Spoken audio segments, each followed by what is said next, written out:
সে নিজে নিজে খুব কষ্ট পেল মনের ভিতর থেকে এবং সৃষ্টিকর্তার প্রতি সে ক্ষিপ্ত হয়ে নিজে আত্মহত্যা করার জন্য যখন সে সাগরে লাফ দেওয়ার জন্য যাচ্ছিল, তখন দেখে একটি জাহাজ তার দিকে এগিয়ে আসতেছে তাকে উদ্ধার করার জন্য।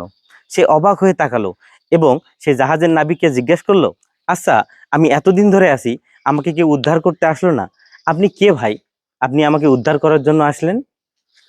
তখন নাবিক বলল, আপনি একটু আগে যে আগুন জ্বালিয়ে ধোঁয়া উড়িয়ে আমাদেরকে সিগন্যাল পাঠাইছেন, সেই সিগন্যাল দেখে বুঝতে পারছি এখানে কেউ একজন বিপদে পড়েছে, তাই আপনাকে উদ্ধার করার জন্য আসছি।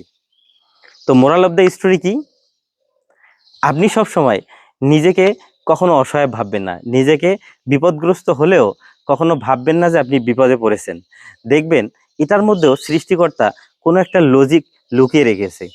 তেমনইভাবে তার ঘরটা পুড়িয়ে ফেলে তাকে সেখান থেকে উদ্ধারের একটা ব্যবস্থা করে দিয়েছে সৃষ্টিকর্তা। তাই সৃষ্টিকর্তার উপর আস্থা রাখুন, দেখবেন আপনার সফলতার পথ সন্নিকটে।